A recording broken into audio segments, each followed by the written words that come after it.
Hello everyone and welcome to Fam Sports New York Varsity. I'm your host Frank Langella, joined by my co-host Marcelio Langella. And Mars, this is our team previews for Section 1C and D and the Hudson Valley Football League. And we want to welcome all our fans to the show. We appreciate you guys for tuning in. If you're new to the show, we cover Section 1 football in the Hudson Valley Football League. Talk about the players, the games, team previews. We do a whole lot, so make sure you guys follow all our social media accounts that you can see on the screen. You can also access our material on our website at fansportsny.com. Also on our website, you can give donations to the show, and we appreciate any donations given. And you can also buy merchandise if you guys want, so definitely go check it out. But for this specific show, we're going to talk about the teams in Section 1C and D, and we're also going to talk about the Hudson Valley Football League in this show, and then let's run down kind of all three overall, and then we'll say how the teams go. So in Class C, there's 8 teams. It's a 4-team playoff, and C has been broken up into 2 leagues. I think it's League A and League B. And again, top 2 teams in each division go to the playoffs. And in Class D, there's only 2 teams, right? Tuckahoe and Haldane, those that are familiar with Section 1, they play each other in the section title game. Big rivalry between the two. And the Hudson Valley Football League, there's 6 teams. Now, I'm not exactly sure of the playoffs, so anybody who's follows the Hudson Valley Football League closely and knows, please let us know how it works. I would assume the top 4 teams go into the playoffs, but again, I do not have that confirmed. How it's going to work is we'll start with Class 1C. We'll start with League A and then go to League B, and then we'll talk about Class D, and then we'll go to the Hudson Valley Football League. And we'll talk about the teams briefly. And let's start again in League A. And once we're done talking about the teams, I'll give a little bit of bold takes, and that'll be the end of the show. So let's kick it off in League A. Let's start with Dobbs Ferry, Mars, coached by Coach Joe Cox. In 2020, they went 3-2. And when I spoke to Coach, listen, he made it pretty clear. It's about winning the section title. And, they're bringing back some talent. Offensively, 7 of the 11 projected starters coming back, 4 out of the 5 on the offensive line. They do have to replace their quarterback. They lost some firepower, losing McGovern and Harry Dan, which are big losses that they have to fill. Defensively, they're returning 6 of the 11 starters, and which I thought they improved as the season went along, and Coach agreed with that sentiment. I think as they got more comfortable and they moved guys to the correct spot, you saw this defense make plays towards the end of the season, and they're bringing back some guys. And speaking of, I think it starts up front with Dobbs Ferry. They run that, the triple option. You need to have good offensive linemen, and it starts with Jose Luis Regalado, the senior. This kid, 5'11", 280 pounds, really the anchor for this offensive line. He was a Frank's finest, going to be big on both sides of the ball. Another guy, Owen Fishker, the starting center, defensive lineman, junior, another guy that's got to, shore up that offensive line. And Sammy Georgiodakis, another offensive lineman. So, they got some big guys up front that are going to be big for them to compete for a section title. And I want to talk about their fullback and linebacker, Brian Dan, the junior. Again, triple option, you have to have that fullback who can get you that hard-earned run. He can definitely do that at 5'11", 200 pounds. But Coach also talked about him getting better at the linebacker spot and how he was improving, which is going to be big because he's going to have to be a big two-way player for them. A couple other guys, another halfback, Robert Sanzo, the senior. You got to have a pitch man, right? He's another guy who's going to fill that void left by McGovern. And then a couple wide receivers off of play action. Guy like Jonathan Salteros, the senior, and Anthony Del Vito, right? Guys that you can do play action with and hit big plays, and also be defensive backs on the other side is going to be big. But a guy I want to talk about underrated, Jabari Marsland. Mars, I think he's a guy who can really help anchor this linebacking core and this defense. He was very disruptive in the spring, so look out for him. He's also a halfback and a pretty darn good blocking one as well. And then obviously in the triple option, Mars, you got to look at the quarterback. One of the guys that they spoke about, Javani Williams, multi-sport kid. You need a quarterback who can make quick decisions and run with the ball, do play action. Quarterback is huge in this offense, and to me, this is the biggest question mark, is the quarterback play and how quickly you can get acclimated to this system. But if he can, I think this offense could be pretty darn potent. I think they have a lot of weapons. Another team, Mars, in League A, Rhinebeck, coached by Darian Bika.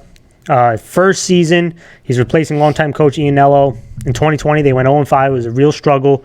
Had injuries, a bunch of injuries, especially the key players. And when I spoke to Coach, he told me, he said, this is a reset, right? And it's an open competition for all the spots. He is really excited, the coaching staff there, about the competition that the kids are bringing, but it's a lot of unknowns, a lot of uncertainties that he wasn't ready to share. And let's just be quite upfront with it, right? He was a coach coming in late, learning about the program. And so, I don't have projected starters to go over. They lost, obviously, a Falco, one of their stud quarterbacks who was there multiple years. But just looking at the roster from the spring and from last year, again, not sure where they are at this point, but guys like Luke Murphy was somebody as a wide receiver and safety. I thought he was a really active player for them. He would be a senior this fall. And Joey Polchino, again, offensive lineman, outside linebacker. Thought he was a pretty decent-sized offensive lineman who helped move people at 6'2", 210 pounds. And a couple other guys, Jake Ladani, safety and tight end, the junior, 5'10", 185 pounds, active defender in the back end. I thought he made plays at the safety spot. And running back and linebacker, Russell Foster, the junior, well-built kid, physical football player. He's somebody to keep an eye on. But again, a lot of question marks on the offensive line, at the quarterback spot. It's interesting to see what's going to happen with Ryan Mars. Which team do you want to talk about? Let's talk about Dallas Ferry. I mean, I was definitely a big fan of Dallas Ferry last year. They had spring. Spring. I always mess it up. Yeah. I was a big fan of them in the spring. They did have some tough losses when I did pick them in certain games, but I think they're going to come back with a vengeance this year. I mean, you look at this offense, they have 7 out of the 11 are returning. Offensive line is 4 out of the 5. Defense is 6 out of the 11. That's a lot of guys that are going to projected returning starters coming back to this team, and I think it's going to be dependent on some of the key players that you mentioned. I mean, first off, Jose Luis Regalado is a guy that's going to be an anchor, right? And he's been showing what he can do. I remember one of the things when we were doing our final list of top players that we were in, and I remember Regalado basically was saying, "Hey, what about Dallas Ferry? What about me? What about my boy?" And now he's being recognized as being a Frank's finest. Yep. And it just shows you that this kid has his drive. He has his motor that is not going to give in, and I think that's going to be something that elevates this team. But you can't have a triple option style of offense without your fullback, and that's Brian Dan. Yeah. And he has been a shocker, right? He was an offensive lineman who then transitioned to being a fullback, and he's been going nonstop ever since. Had a pretty good spring. Good spring, and I think that he's just going to just continue doing that coming into this year. And I think that Dallas Ferry has a lot of talent. Their biggest obstacle was Bronxville, and now Bronxville is not in this league anymore, right? They have now moved into B. They also have Valhalla. And not saying that they don't have any obstacles, but their biggest obstacle was Bronxville was in the spring. Yeah. So now it's like they have Valhalla, right? That's about it. But last year you had both of them. So it's like at the end of the day, it's open season, right? The big dogs have left. And now who's going to take that mantle? I think Dallas Ferry, like you said, the coach is looking to take that mantle. There are also some new teams. I'll go to the next one, and one of them is Hastings, and they were in the independent league. Their coach, but Sammy O'Hare, and they went 4-2 in that independent league. A nice jump from their 2019 when they went 2-6. And when I spoke to Coach, he talked about this program being back in Class C is a big step forward, and it absolutely is. Big accomplishment, and they're looking to carry that momentum and try to compete for a playoff spot. And to do that, you got to be in the top 2, right? So that's what they want to do. They want to compete for a playoff spot. He talked about what do he want to improve offensively. He wants to be more fluid in their spread offense, and defensively, he thinks bringing back a bunch of guys are going to be more comfortable in this scheme, which is going to be important. You look at the players coming back, they are bringing back some talent, right? Offensively, 6 out of the 11 starters coming back, but a lot to replace on the offensive line. 1 out of the 5 on the offensive line. They do bring back their quarterback. They lost one of their stud targets in Chris Capuano, which is a big loss. Defensively, they bring back 7 of the 11 starters, but they lost another stud player in Kyle Honecker, who really was dynamic for this defense. So I'm interested to see how they fill those voids. But looking at the players, Mars, has to start with the quarterback, right? Robert Kennedy, the junior. This guy is a magician. He makes a lot of off-platform plays. Athletic kid, really makes plays out of sometimes nothing. Bit of a special player. I mean, he was a bit of a Houdini player. Really was an electric guy for Hastings. I'm excited to see what he improved on this offseason. Another guy who oozes talent is Keith Capuano, tight end and outside linebacker, Mars. He was a freshman in the spring, going in for his sophomore season. He was a Frank's finest at the outside linebacker spot, 6'3", good-sized kid, 190 pounds. I think he could be a breakout player. And I normally, how do you be a breakout player when you're a Frank's finest? You're already recognized, but that's how much potential I think this guy can really take a step up. And another guy on the offensive line, again, offensive line is a big question mark. They are returning one of the starters, Declan Friedman. He's going to have to help anchor this line. He's one of the returning starters, and they have to figure that part out for them to compete and see. The fronts are going to have to be shored up, and that's something I'm interested to see what Hastings does on both sides of the ball. And another team, the last one before we go over to B, is Croton Harmon. And that's coached by Ryan Callahan. In 2020, they were in the Independent League. They went 1-5, but back in Section 1 is another big, important step for this program.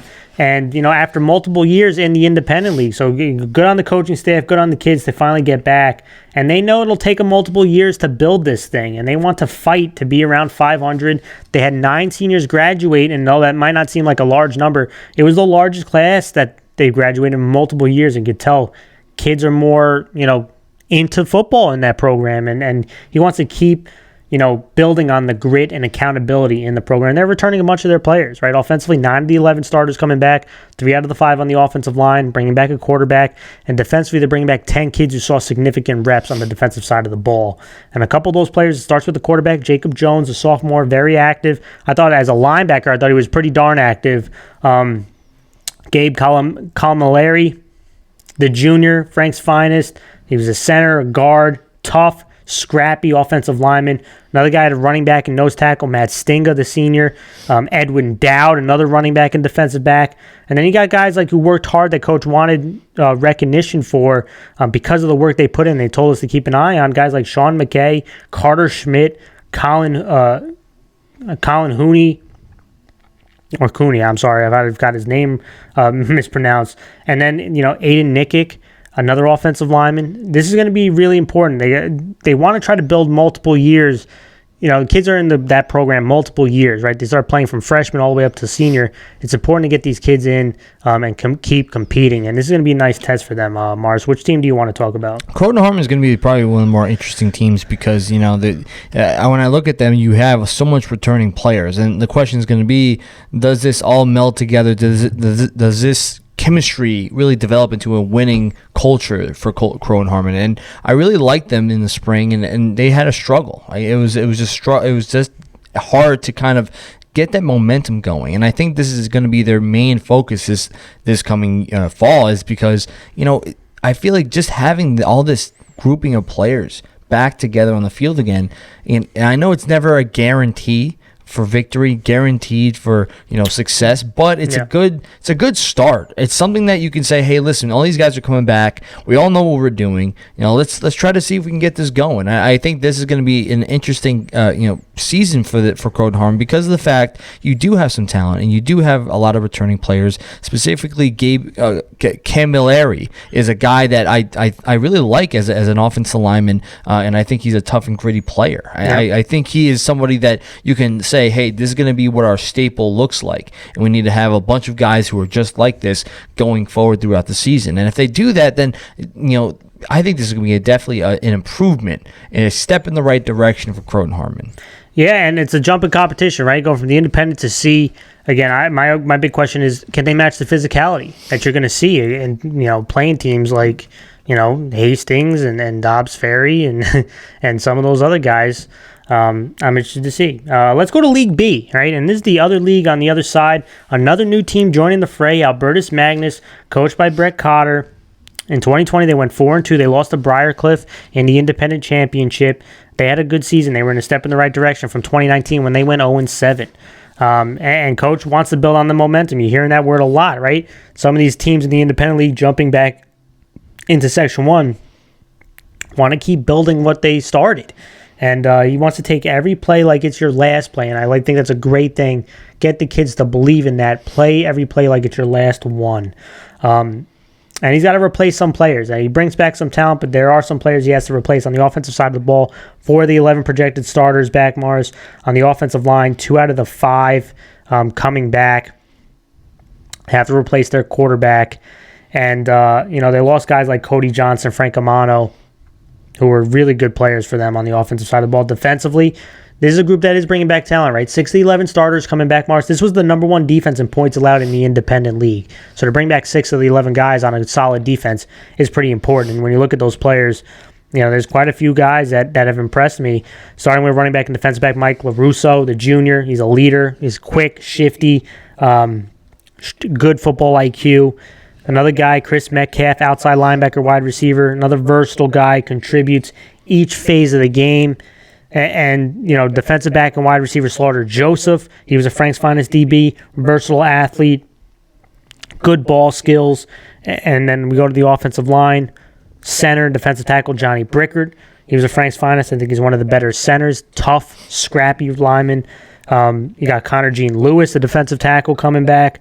That showed solid combo and speed.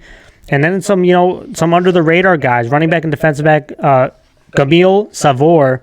He's an explosive athlete. He actually can be probably their biggest home run hitter when you get him in open space. And he's another guy who plays on both sides of the ball. He can run to the outside, and he was a defensive back. And Justin Edwards, a good instincts player, kind of an unsung hero on the team. The biggest question to me, again, 2 out of the 5 offensive linemen come back. You have to replace 3 of those guys. And the quarterback spot is going to be big because if they can figure out the quarterback spot, I do think they have some talented skill guys. And I think this defense is going to still be pretty talented. Again, you bring back 60-11 from the number 1 defense in the spring. I think it's going to be pretty good. Let's go to Valhalla, Mars. That's the next team. Again, Valhalla's been a staple in C for a while now. Coached by Art Troilo. 2020, it was his first year. They went 5-1, had a good season. Coached, they graduated a bunch of talent, but they felt that the staff has done a good job, and the kids have done a good job developing some of the returning players. And he needs those new faces to step up. He made no qualms about it, but he believes they have good athletes. And offensively, they're returning 4 of the 11 starters on the offensive line, 3 out of the 5 coming back. They do bring back their quarterback in Dawson, which is big, but they lost some studs. When you talk about Davis, Belvin, O'Neal, Robinson, there's some firepower that is lost, and defensively similar, right? 3 of the 11 now, they returned their big leader and linebacker Sullivan, but they lost some edge outside guys, but coach is confident in the athletes in the secondary. And looking at some of the players to watch, let's start with the quarterback, Michael Dawson. Mars, this kid, 5'11", strong arm. He was hurt in the beginning of the season. And, again, this guy healthy brings another dynamic to this offense. And they had to completely change it when he got hurt, but it's good to see him back and healthy. And he was a Frank's Finest guy. Another big, important guy, the linebacker and guard, Jack Sullivan. This kid, 5'9", he's a leader. He's the anchor on the defense. Tackling machine. And a couple linemen, Andre Falco, Ryan Sillo, both had strong summers coach talked about. They're bringing back one of their safeties who saw some solid, significant time, Rob Foysette, the sophomore. And then a couple of guys who are going to come onto the scene that coach is really confident in. Bisaka Butcher, the junior, new player, basketball guy. He could be a breakout player for them. Super athletic, safety wide receiver. Another wide receiver, Jacarius Potet, defensive back, junior. Another really athletic guy, and then another wide receiver, Devin Cooper. I think they have skill guys, and if they can shore up, again, 3 of the 5 offensive linemen come back with their quarterback and some of these athletic guys, this could be a team that has something there. The big question to me is defensively, right? You have to replace 8 defensive starters, a couple big-time players out on the edge. So that's going to be intriguing for me, but if they can shore that up, I think they're going to have a pretty good speed at defensive back and wide receiver. Mars, what team do you want to talk about? Yeah, I'll talk about Valhalla. I mean, when you look at this team, the one thing that I agree with you completely, that the defense is going to be the biggest question, but the offensive line having at least 3 of the 5 projected to return is definitely a positive thing you can definitely say about this team. And I think that when you look at them, and we've seen them in a lot of different facets, specifically like in the 7-on-7 tournaments, and they were competitive, and they were really fast, very quick, very good at route running. And Michael Dawson is definitely a guy who has a lot of talent, and he can definitely sling the rock. And I think that it's really going to depend on the young guys they have around him, who's going to be stepping up, who's going to really make the big plays. And I think if you give give Michael Dawson some time, you give him a chance and an open receiver, he's going to hit him, right? And I think it has to be a team, collective unit in order to really progress forward. But as you said, Valhalla has been a staple program in C for a long time, and I think that this is going to be a very competitive league throughout this year, and Valhalla is definitely going to be a top tier team this coming season. Let's go to the final two teams, Mars. Let's go a bit to Woodlands, coached by Coach Brad Hytrek. First season in 2020, they went 0-4, or the spring season. I keep referring to 2020, but again, it's the spring season. It was a bit of a struggle, and again, Coach is coming in here to try to rebuild this program. But he believes that, he set some strong goals, right? He wants to win the first game, he wants to win the rival game, and he wants to win the last game. And he doesn't believe this is, I use the word rebuild. He didn't use the word rebuild. He doesn't think this team needs to rebuild. It's time to, hit the ground running. And, again, offensively, they're going to bring back about 5 of the 11 projected starters, 3 out of the 5 on the offensive line. They do have to replace their quarterback.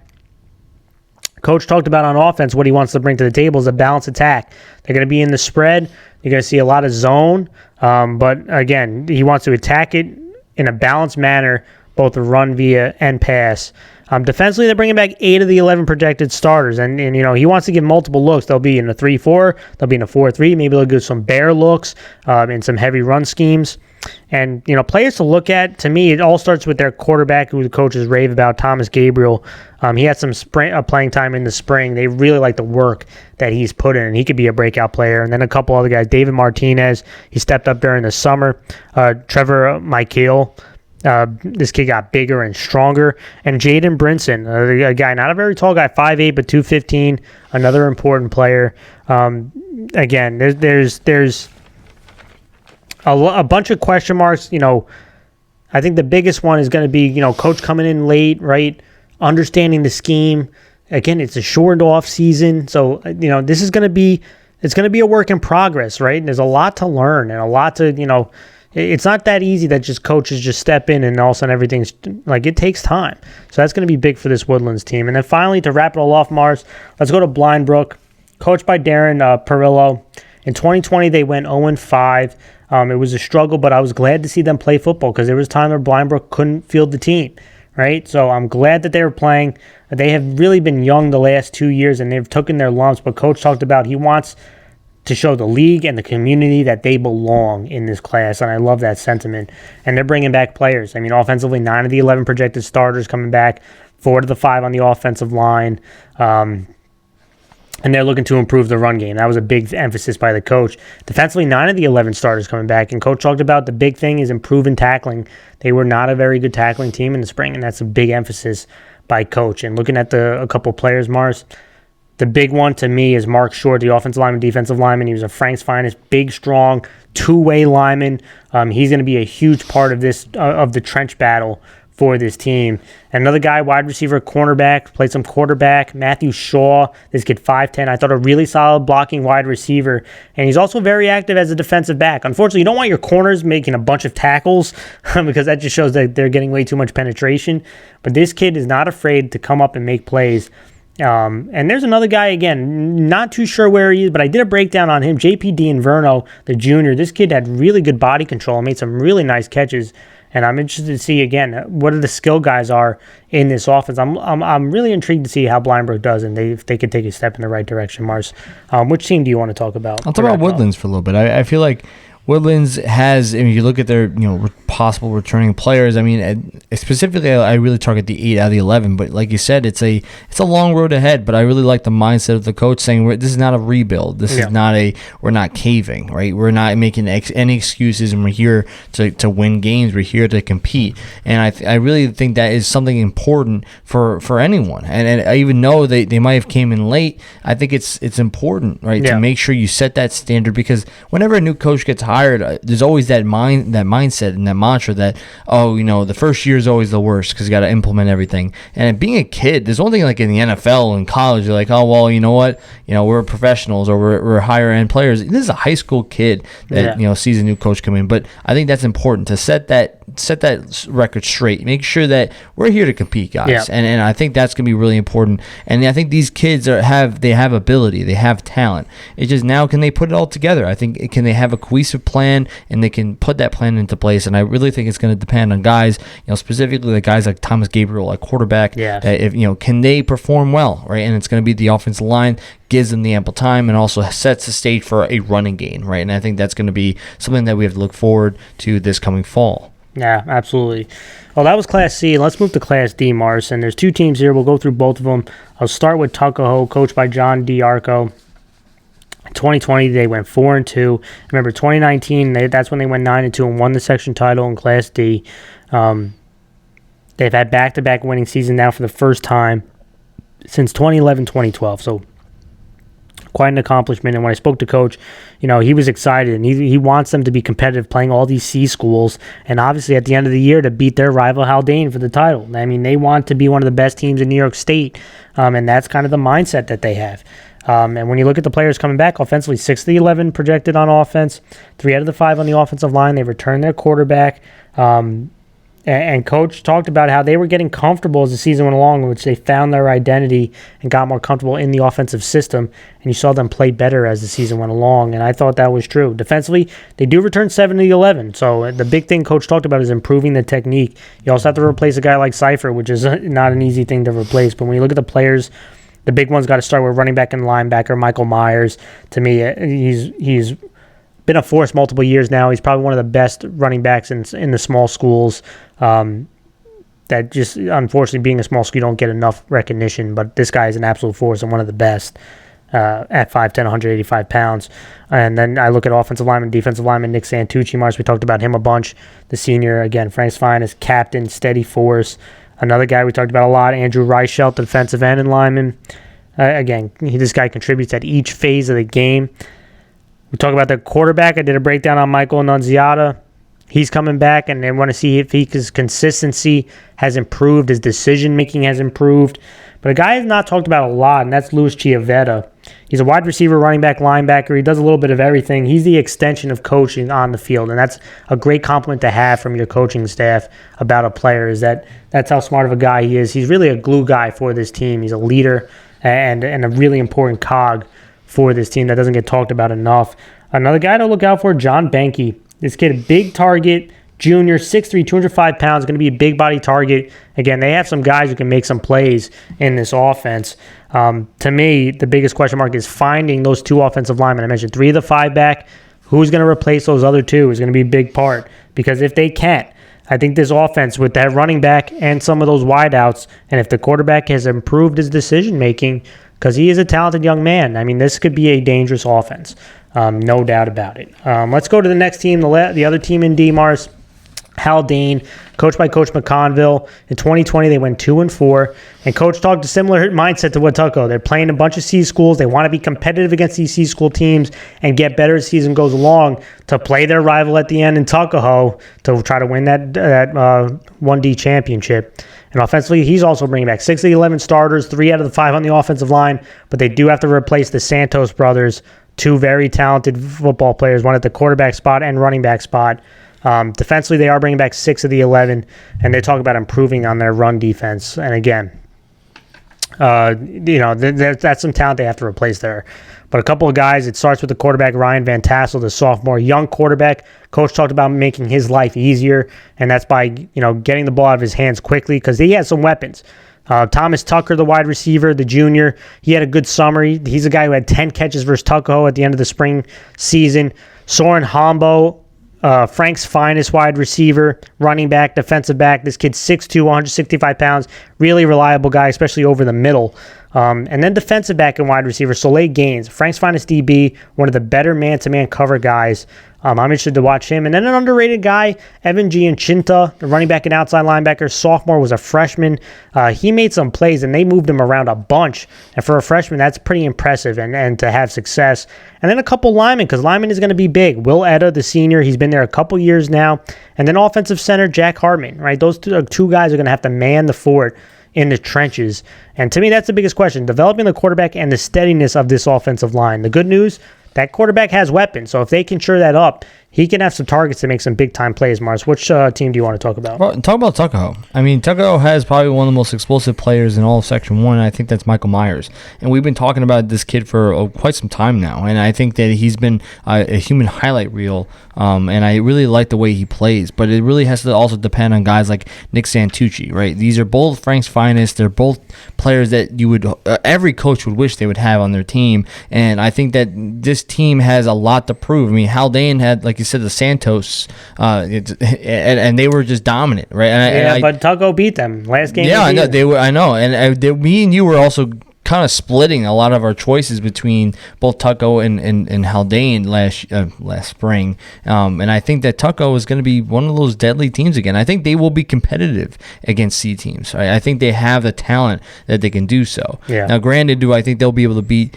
any of them? No. I mean, there are certain teams I don't know if they'll be able to defeat because some of the star power that you see, like against Valhalla and maybe Dallas Ferry, I think there'll be fights, but I don't think they'll pull away in those victories. I could be completely wrong, but I think that Tuckahoe has a lot of talent to them, and they are a dangerous team. Haldane also has talent too, so I think that Section D title should be a pretty interesting one. Yeah. Let's go to the Hudson Valley League, Mars. Now, I mentioned there's 6 teams. Again, not exactly sure how the playoff system's going to work, but let's start with one of them, and that's Horace Greeley, coached by Joe Kearns. In 2020, they went 1-4. They were in Class A. They're now in the Hudson Valley Football League. They did win their Week 0 game against Ossining in impressive fashion, which I watched. And Coach talked about it. I mean, they want to win games and get the confidence back in this program. And they're off to a good start.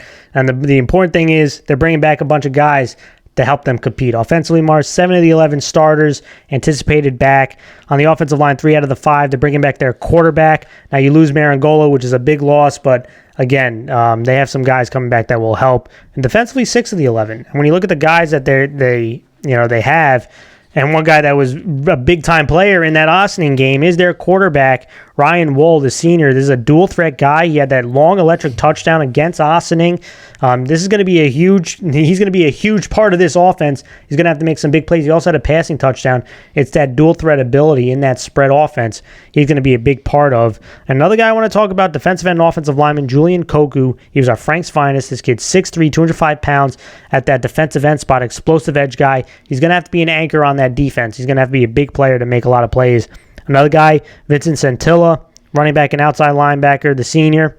And another offensive lineman and defensive lineman. I mean, Carl Doheny, This kid's 6'3", 200 pounds. Again, I think Horace Greeley has the talent to get these victories in this Hudson Valley League. And it was a good start going up against a AA team in Ossining and to win that game, close game. Definitely has to build some confidence going into this season. And these are a couple of guys, and I think there's going to be even fit names I didn't mention, going to have to make some big plays. They're off to a good start. And to me, the biggest question is defense. It showed up definitely for the first 3 quarters in that Ossining game. Can that continue? Because I do think they have the weapons to make big plays offensively. Let's go to another team in Edgemont, Mars, another Hudson Valley Football League team, coached by Coach Connolly. In 2020, they went 2-2. They had a bunch of COVID issues and injury issues. I didn't get to speak to the coach, so I don't really talk much about the projected starters, but they did lose Kirk Gianleonardo and Jake Rosen, who were big-time players for them. But they do bring back a couple of guys that impressed me, and it starts with their quarterback, Milan Gianleonardo, at 6'1", 165 pounds. Is another dual-threat guy who made a lot of plays on the offensive side of the ball.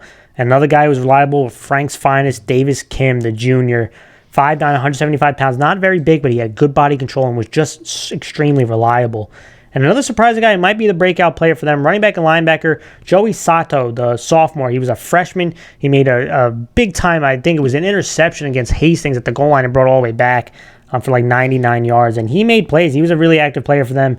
This guy at 5'9", 155 pounds. My biggest question mark to me is the offensive line, because I think if they can get that shirt away, they do have some skill guys who can make some damage in this league, Mars. Who do you want to talk about? Talk about Horace Greeley. I think that Horace Greeley, I think this is the spot that I think they can really prosper. I think they have a lot of guys that are returning for them offensive line wise.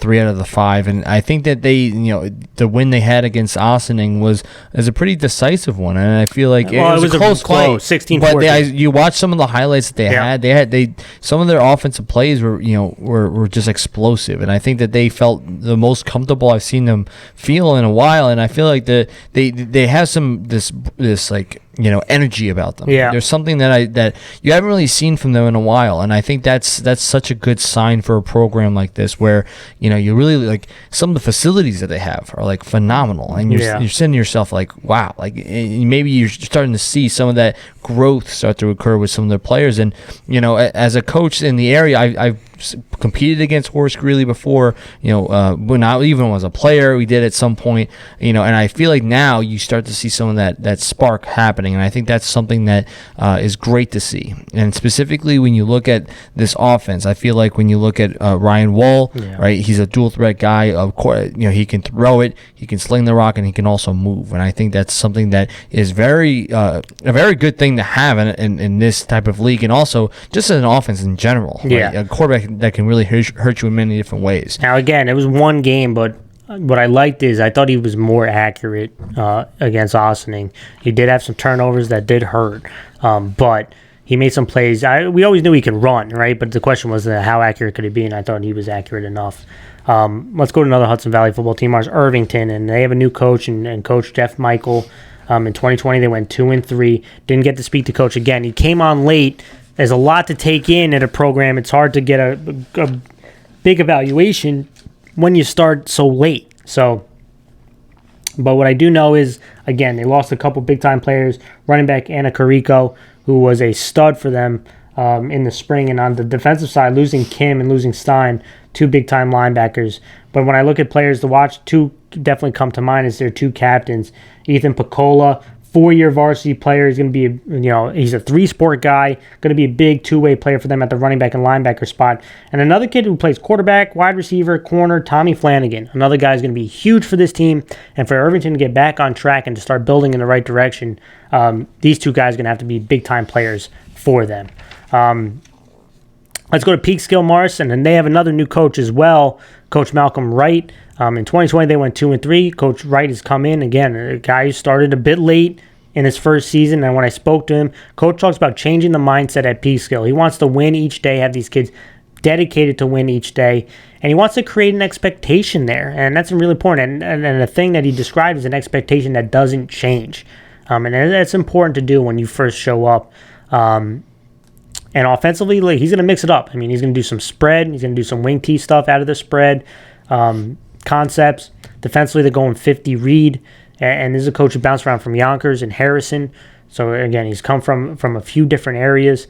But he's starting practically from ground zero. None of the starters on offense coming back. None of the starters on defense coming back. Now, they do expect, when school starts, maybe some of those numbers do change. And obviously, that's already, could be the case.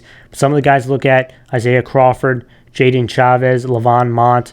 There's going to be a lot of uncertainty, but what Coach likes is it's opportunity for a lot of young guys to really make their mark. And I think that's what direction Peekskill wants to go in. So now let's see if they can build that. Mars, which team do you want to talk about? Yeah, I'll stick with Peekskill. I really thought that, seeing how they were, a program that was really hurting for a while, and then they had this spark last year. In the spring, yep. I say it every time. In the spring, especially with the new field being made and, everything. Like, I felt like I kind of mentioned the same thing with Horace Greeley, is that there's new energy, and you're kind of it's like they're that team you're always rooting for. Like, you want them to be successful. They have too much. They have a lot of change. Yeah. A lot of coaching changes, which is hard. It's never easy. Yeah, it's never easy. And I just think that they just need a kind of a feeling of stability. Yes. Right? And once they get that feeling of stability, you're going to get more kids in the locker room. You're going to get more people to come to the school in general, and I think that's going to be something that pushes the program going forward. And I feel like Peekskill just they're heading in the right direction. I think that's going to be the important thing. They're heading in the right direction. Just got to keep on the path. Yeah. Let's go to the last two teams. Morris Ramapo, coached by Kevin Bullock. In 2020, they went 2-3. And Coach, he keeps talking about continuing to build up the program, continuing trying to build confidence in the program, try to boost up the numbers in there. And the players back, he is going to return some players, right? Offensively, 5 of the 11 starters coming back, 2 out of the 5 on the offensive line. They do have to replace that quarterback, but Coach, he says it. They have athletes. So, he doesn't feel there's going to be a big drop-off defensively, 6 out of the 11. But he talked about being better at making adjustments on the defensive side of the ball. He felt that, they didn't do a good enough job of that. Some of the players to watch, to me, again, it starts at the quarterback and defensive back. Xavier Gaines, he moved from wide receiver to quarterback. He's one of their best athletes. He's a Frank's finest defensive back because I think he's a pretty darn good defensive back, so I'm interested to see if he plays both ways. But a couple other guys, wide receiver Nico Sanchez, big body target, is a 6'4 junior. And then a couple defensive guys, Devin Dunham, linebacker, defensive end, Jalen Johnson, defensive end and linebacker. He's a tough kid. He's a kid who broke his nose and continued to play in the game during the spring. So those guys keep an eye. And then Rashawn Griffin, a sophomore. He made some nice plays as a freshman, and I'm interested to see a jump that he makes. And then obviously a couple linemen, Basir Epps, Shawi Augusti. Offensive line is going to be big in this Hudson Valley. Those that get the more consistent offensive line play, I think is going to have the best chance to have the best record and compete for that title. But a big question mark for Ramapo is depth. I think they have a real solid starting group. The question is finding those guys who can give you depth. And finally, to wrap it all off, Mars Poughkeepsie, and coached by Mark Bianco. 2020, they went 1-4 in the Independent League. They're now in the Hudson Valley League. And the two players to watch for me, and I think they're 2 electric players, and they had a week 0 game against Kingston, which they did lose. But I'm looking at Nigel Whitaker, right? He's a quarterback. He's really an athlete. He was a transfer from Lourdes. He started actually in Poughkeepsie, went to Lourdes, and then is back. But this guy is a really solid athlete, not a tall guy, but an explosive player. And to me, one of the best players in the Hudson Valley Football League is Sam Moore, the running back. He had a 60-yard touchdown reception today against Kingston, and this guy is an explosive, well-rounded running back who can, he showed that he can run through contact, and when he gets in the open field, he can hit those big chunk plays. Those are 2 kids definitely to keep in mind, Mars. Who's the team you want to talk about? I'll talk about Ramapo. I feel like when you look at some of the people that are projected the return, 5 of the 11 on offense and 6 of the 11 on defense, I feel like this is going to be a solid unit returning back, and I really like the fact the offensive line is almost halfway coming through. And I mean, granted, 2 out of the 5 is not the greatest, but it's something, and I think that it really is going to depend on the senior leadership to kind of step up, and it's going to be some young guys, and you kind of mentioned some of them here. I mean, you have Nico Sanchez is going to be a guy, a junior, that's going to be stepping into a really important role as a weapon that this offense needs to rely on, and along with a lot of these other young guys that really need to step up. And if they can do that, then it's definitely going to help this program keep pushing forward, and this offense can definitely have something to build on, right? And just build some confidence in themselves. Yeah. All right, those were all the teams, Mars, and now I'm going to give my bold predictions, and it could be, I have 3 of them, and you could tell me you're going to buy or sell each one. And again, these are some I have at least somewhat confidence in, and we're going to see if I'm a genius by the end of the season or am I an absolute fool, and have a little bit of fun with it. But my first one, Mars, I'm going to stick with the Hudson Valley Football League. And my bold prediction is that Horace Greeley is going to have the best record in the Hudson Valley Football League by the end of the regular season. Are you buying or selling that take? I'm going to buy that one. I think that Horace Greeley has, like I said, this energy about them, this explosiveness on their offense, and playing against Ossining and having it was a fight, but it was a win, right? And I think that's something that shows that what they're made of. And I think when they start playing against a lot of these other teams in their grouping, I think that they're going to start to really have a coming out party. They're going to show out, and I think that I think they're going to have probably the best record. I agree with you. I'm going to buy there. My second bold take, Morris, I'm going to actually talk about C. In the Final Four in C, I'm going to name the playoff participants, and it's going to be Valhalla, Dobbs Ferry, Hastings and Albertus Magnus. Mars, are you buying my playoff teams? That's a tough one.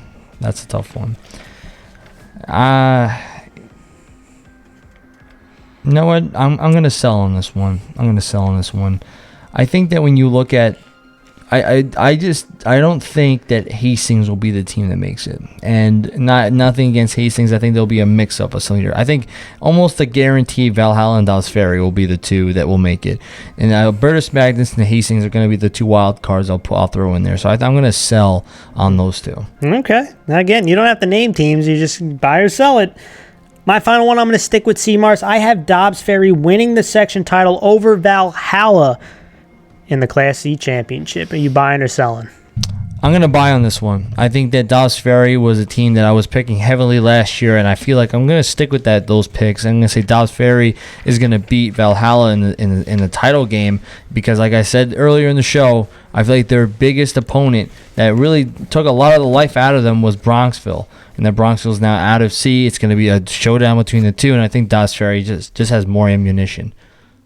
Well, that was our show, everyone. We appreciate everyone for tuning in. We hope you have a great rest of your night, and we'll see you all very soon.